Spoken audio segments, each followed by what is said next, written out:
Hello दोस्तों, मैं ही classes में आपका स्वागत है और मैं संतोष कुमार आप सबों का हार्दिक अभिनंदन करता हूं।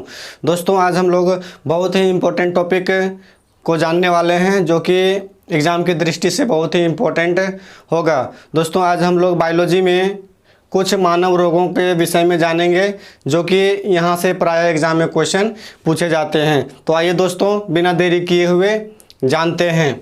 दोस्तों, बर्ड्स फ्लू का जो है फैलाव 1918 में होता है। बर्ड्स फ्लू का जो केस है दोस्तों वह 1918 में सामने आता है और इसका जो है वायरस जो है दोस्तों ये H5 और N1 है। बर्ड फ्लू के वायरस का नाम है H5N1। बर्ड्स फ्लू के वायरस का नाम क्या है दोस्तों? H5N1, जो कि 1918 में यह मामला सामने आया। और बर्ड फ्लू जो है प्रायः जो है पक्षियों वर्ग को प्रभावित करता है। पक्षी जो वर्ग होता है दोस्तों, जैसे कि आपका मुर्गी हुआ जो दोस्तों, जैसे कि आपका प्रवासी पक्षी हुआ, ये सब पक्षियों को जो है प्रभावित करते हैं। तो याद रखेंगे दोस्तों, बर्ड फ्लू का मामला जो है पहले 1918 में ये सामने आया और यह जो है वायरस का नाम जो है दोस्तों H5 और N1 है और यह प्रायः जो है पक्षी वर्गों को जो है ये प्रभावित करते हैं। उसके बाद दोस्तों हम लोग जानेंगे स्वाइन फ्लू भी जो है दोस्तों एक वायरल डिजीज़ है। स्वाइन फ्लू भी जो है एक वायरल डिजीज़ है जो कि इसका जो विषाणु है दोस्तों यह है H1 और N1। विषाणु का नाम है दोस्तों H1 और N1 और यह जो दोस्तों एक वायरल डिजीज़ है, यह एक फ्लू के जैसा ही वर्क करता है और यह मानव में होने के बाद जो है दोस्तों दस्त, बुखार, उल्टी ये सब होना जो है स्टार्ट हो जाता है। दोस्तों याद रखेंगे, स्वाइन फ्लू एग्जाम की दृष्टि से बहुत ही इंपॉर्टेंट क्वेश्चन है दोस्तों। स्वाइन फ्लू यह वायरस हो गया आपका H1 और N1 और यह जो है दोस्तों एक संक्रामक बीमारी है। स्वाइन फ्लू जो है दोस्तों यह एक संक्रामक बीमारी है और यह वायरस का नाम हो गया दोस्तों H1 और N1। तो याद रखेंगे दोस्तों, बर्ड फ्लू H5N1, उसके बाद जो है स्वाइन फ्लू H1N1। इसके बाद दोस्तों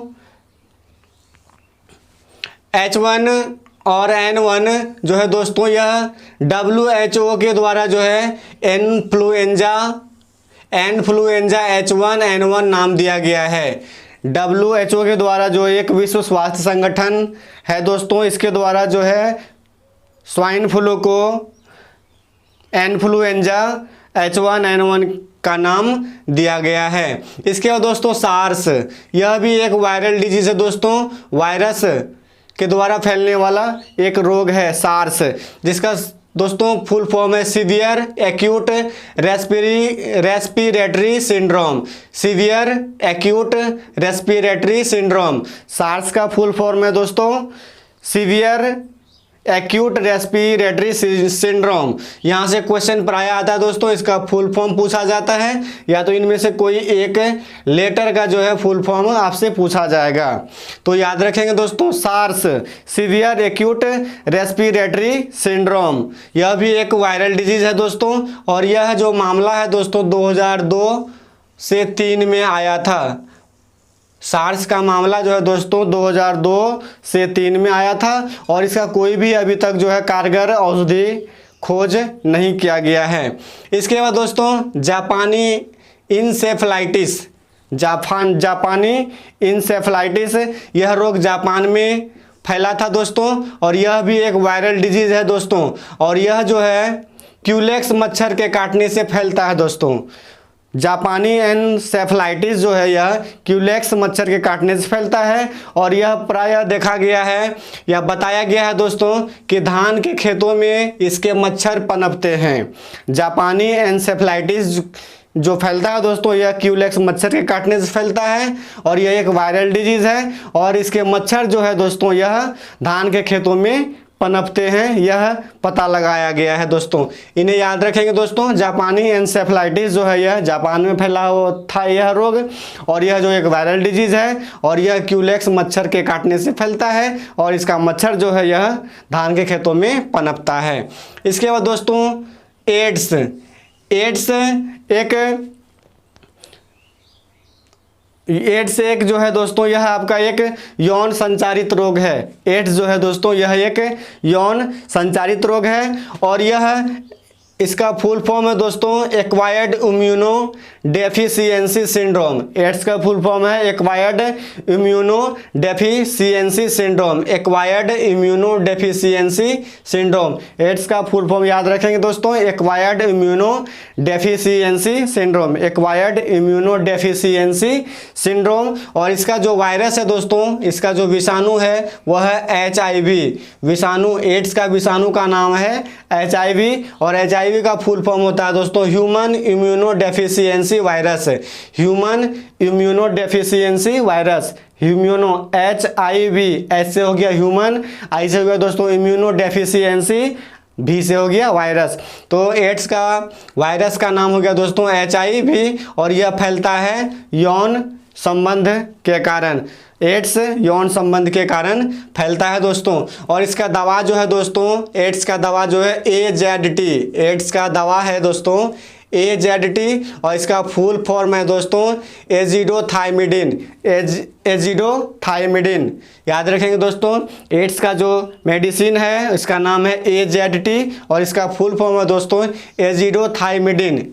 एजिडोथाइमिडिन, AZT एजिडोथाइमिडिन इसका दवा का नाम है दोस्तों। एड्स जो है दोस्तों यह प्रतिरक्षा प्रणाली को प्रभावित करता है, यानी WBC को यह प्रभावित करता है दोस्तों। एड्स किसे प्रभावित करता है? शरीर का जो प्रतिरक्षा प्रणाली होता है दोस्तों, यानी WBC होता है, इसे ही यह प्रभावित करता है।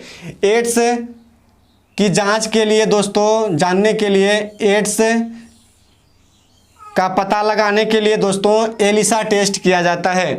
एड्स का पता लगाने के लिए दोस्तों एलिसा टेस्ट किया जाता है। यदि यह पॉजिटिव होता है तो दोस्तों एड्स बीमारी का होना तय हो जाता है और यदि यह निगेटिव टेस्ट आता है तो एड्स का मामला उसमें नहीं पाया जाता है। दोस्तों एलिसा टेस्ट, HIV टेस्ट करने के लिए एलिसा टेस्ट किया जाता है दोस्तों। इसका फुल फॉर्म हो गया एंजाइम लिंक्ड इम्यून सॉल्वेंट एसे। एंजाइम लिंक्ड इम्यून सॉल्वेंट एसे, एलिसा का फुल फॉर्म याद रखेंगे दोस्तों, यहाँ से भी क्वेश्चन पूछा जाता है। एलिसा का full form enzyme linked immune, इसके बाद सॉल्वेंट, उसके बाद दोस्तों ऐसे, इसे याद रखेंगे। एलिसा टेस्ट किस रोग की पहचान के लिए किया जाता है? तो एड्स रोग की पहचान के लिए एलिसा टेस्ट किया जाता है दोस्तों, इन्हें भी ध्यान में रखेंगे।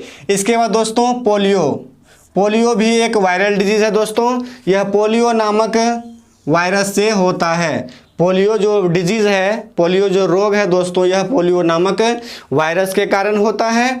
और पोलियो वैक्सीन का खोज जो है दोस्तों यह जॉन साल्क ने किया था। पोलियो वैक्सीन, और पोलियो वैक्सीन में याद रखेंगे दोस्तों, यह जो जॉन साल्क जो 1952 में जो है पोलियो वैक्सीन का खोज किया था, यह एक इंजेक्शन था। यह एक इंजेक्शन का खोज हुआ था दोस्तों। पोलियो वैक्सीन की खोज जॉन साल्क ने 1952 में किया था। पोलियो वैक्सीन का खोज जॉन साल्क ने 1952 में किया था और यह एक इंजेक्शन के रूप में दिया जाता था उस समय। इसके बाद दोस्तों बाद में पोलियो ड्रॉप OPV देखे होंगे दोस्तों। 5 साल तक के बच्चे को पोलियो ड्रॉप पिलाया जाता है, वह पोलियो ड्रॉप का नाम ही है दोस्तों OPV oral polio vaccine. OPV का फुल फॉर्म दोस्तों पूछा गया है कई एग्जाम में, इन्हें भी ध्यान में रखेंगे। Oral polio vaccine OPV oral polio vaccine, और इसका खोज किया दोस्तों आपका अल्बर्ट साबिन 1962 में। बहुत अच्छा क्वेश्चन है दोस्तों, इन्हें भी ध्यान में रखेंगे।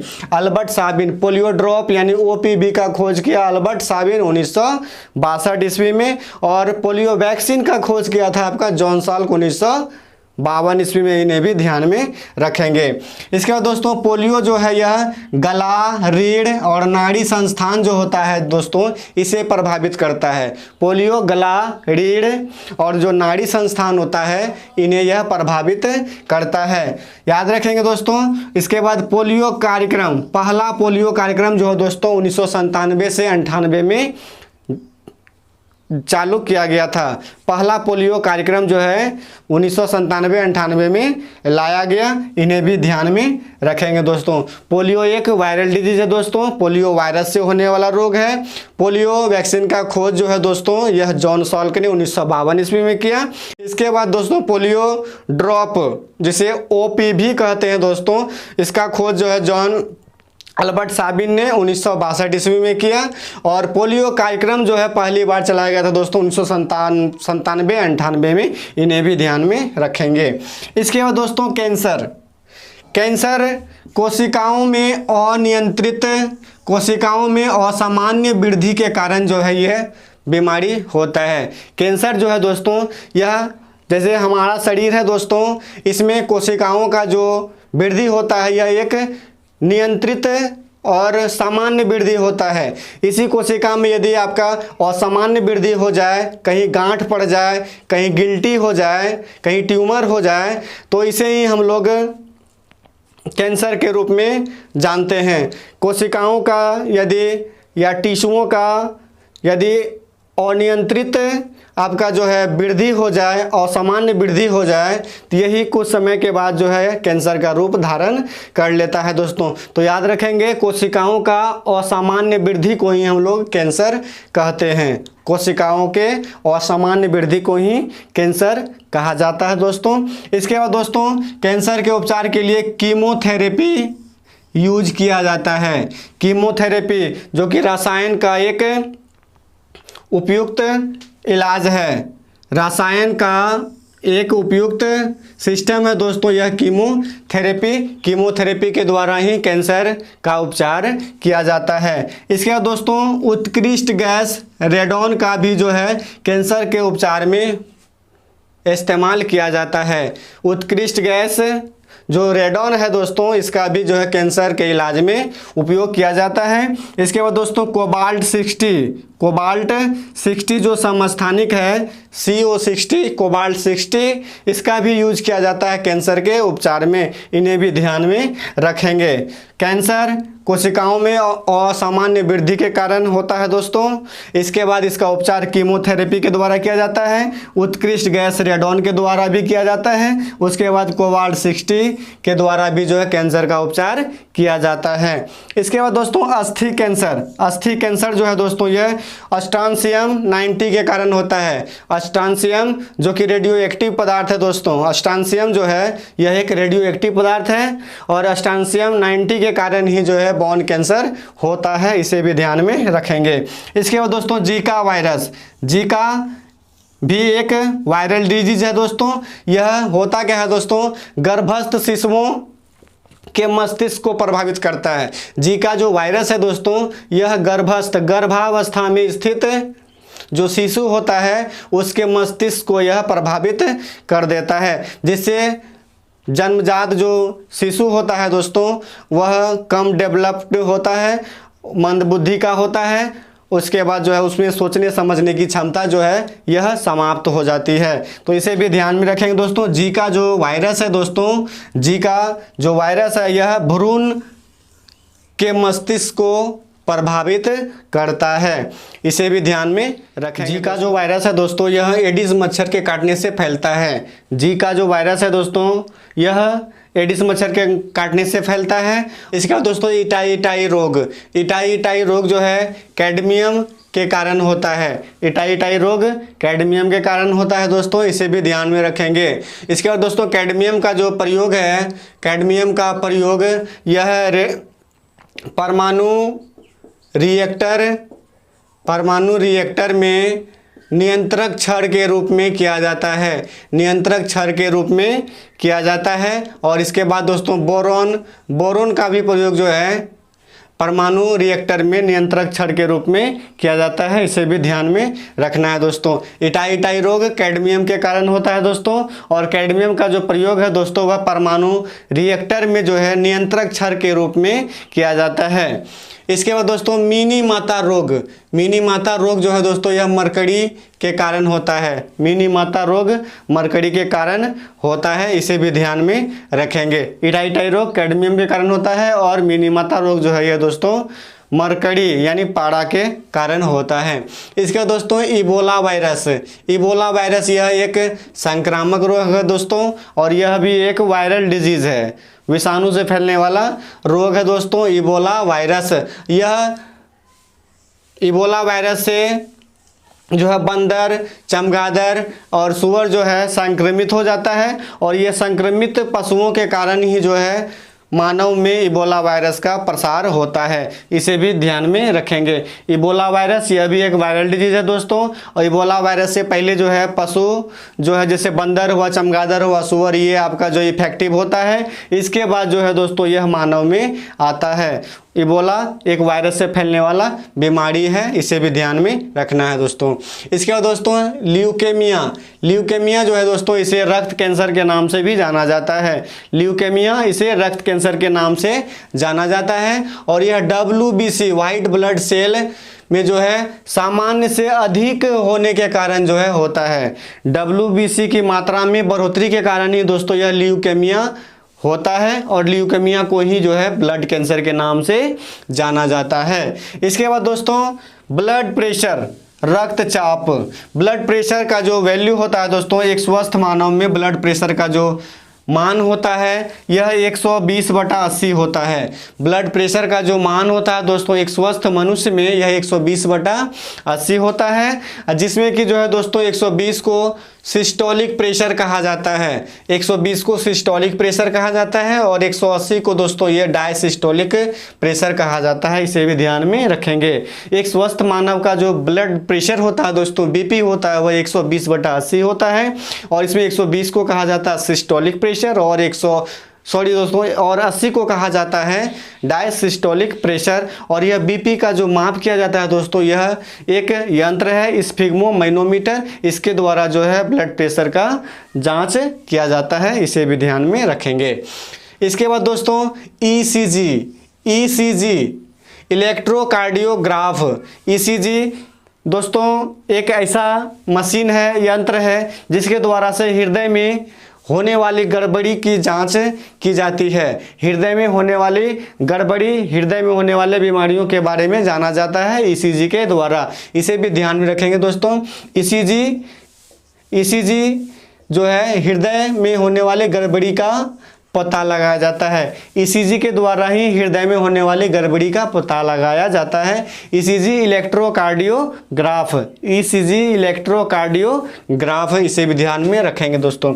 इसके बाद दोस्तों EEG दोस्तों मस्तिष्क में होने वाली गड़बड़ी, मस्तिष्क में यानी ब्रेन में होने वाली जो गड़बड़ी है, जैसे ब्रेन ट्यूमर हो गया, मस्तिष्क में कोई तरह का जो है दोस्तों गड़बड़ी हो गया, इसकी जांच के लिए जो है EEG किया जाता है। जैसे हृदय की गड़बड़ी की जांच के लिए ECG किया जाता है दोस्तों, उसी तरह से जो है मस्तिष्क में गड़बड़ी की जांच के लिए जो है दोस्तों EEG किया जाता है दोस्तों, इसे भी ध्यान में रखेंगे।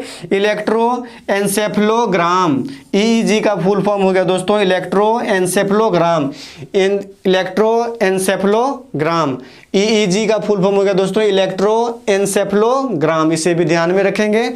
ECG हृदय की गड़बड़ी के लिए, इसके बाद EEG जो है ब्रेन की गड़बड़ी का पता लगाने में इसका प्रयोग किया जाता है। इसके बाद दोस्तों EMI इलेक्ट्रोमैग्नेटो, याद रखेंगे दोस्तों इलेक्ट्रोमैग्नेटोएन्सेफेलोग्राफी, EMI इलेक्ट्रोमैग्नेटोएन्सेफेलोग्राफी, इसका भी प्रयोग दोस्तों मस्तिष्क में गड़बड़ी का पता लगाने के लिए किया जाता है। EMI उसके बाद EEG, यह दोनों का जो है दोस्तों मस्तिष्क में गड़बड़ी की जांच के लिए इसका प्रयोग किया जाता है। इसके बाद दोस्तों रक्ताल्पता यानी एनीमिया रोग जो है दोस्तों RBC में कमी के कारण जो है एनीमिया रोग होता है।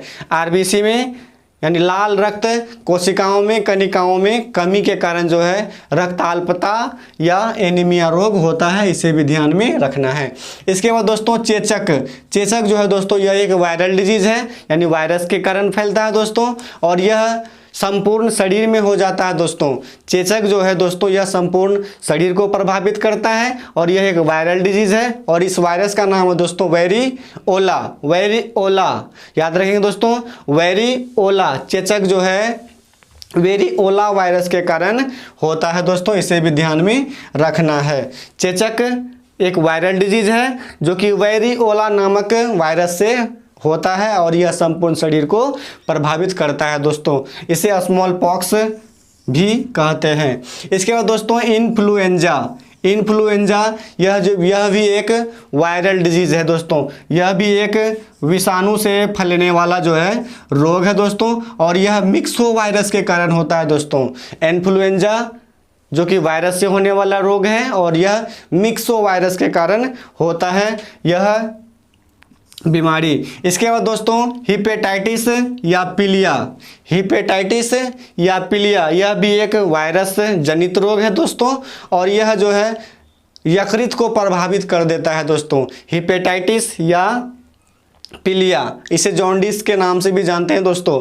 पीलिया को जॉन्डिस भी कहते हैं। यह बीमारी में यकृत प्रभावित हो जाता है दोस्तों। हिपेटाइटिस, जॉन्डिस या पीलिया यह यकृत को प्रभावित करता है और यह एक वायरल डिजीज़ है, इसे भी ध्यान में रखेंगे। इसके बाद दोस्तों रेबीज़ जो है रेबडो वायरस से फैलने वाला एक बीमारी है दोस्तों। रेबीज़ रेबडो वायरस से फैलने वाला एक बीमारी है जो कि पशुओं के यानी कुत्तों के काटने से जो है यह रोग फैलता है, और यह रोग में जो है रोगी पानी को देखकर डरता है दोस्तों। पानी से डर लगता है और उसका बिल्कुल एक्टिविटी जो है कुत्ते के जैसा ही हो जाता है दोस्तों, इसे भी ध्यान में रखेंगे। रेबीज़ यह एक रेबडो वायरस से फैलने वाला बीमारी है और यह बीमारी में जो है दोस्तों रोगी पानी को देखकर डरता है, इसे भी ध्यान में रखेंगे। इसके बाद दोस्तों मेनिनजाइटिस यह भी एक वायरल डिजीज़ है।